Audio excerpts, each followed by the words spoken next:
Hello my lovelies, and come on and talk to me while I'm out here chilling in my garden.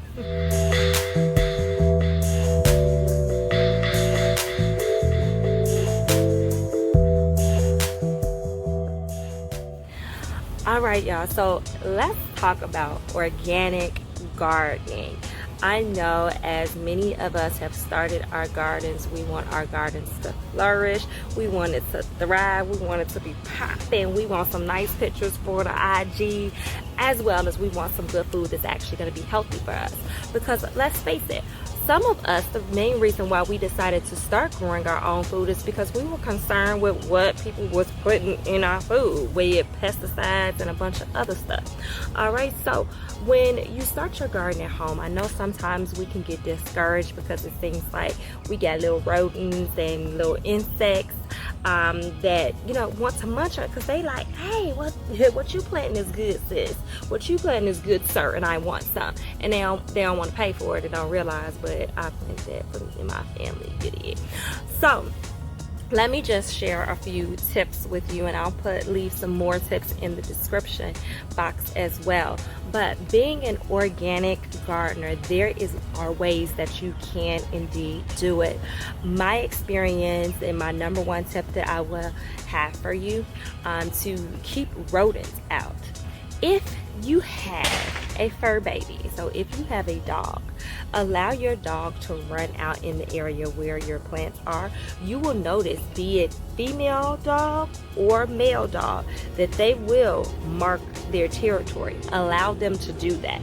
Okay, allow them to, you know, do their little pee-pee all around. So then that way, number one, those little nocturnal rodents know, I don't know if that beast is out there or not. You know, it helped me. I have a pit bull, so that definitely helped. And she made sure she all around here. She the garden dog. She inspects everything. Okay.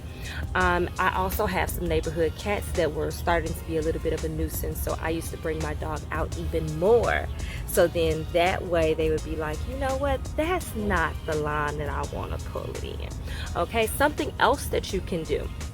And these are things that you have around the house, or you might actually be planting them. You can make a hot concoction. So get your jalapeno peppers, your cayenne peppers, your hot sauce, you know, stuff that is spicy. Those little rodents, they don't like spicy. So what I did is I did it all around my garden. I didn't have to actually put anything on the leaves, because once they started sniffing how hot it was, because especially with that cayenne pepper, like while I was mixing it up, it made my nose run. That's how hot I made my stuff. And I kept it out the reach of my fur baby, of course. But I did it along my fencing, and since then there's been times that I've been out here at night. I'll see the raccoons and I'll see the possums walk through the alley, and it's like they take one of the sniff and I'm gonna keep it moving because I ain't about that light. Okay, those are two tips that I gave you right there. Third tip, be conscious when you're planting things.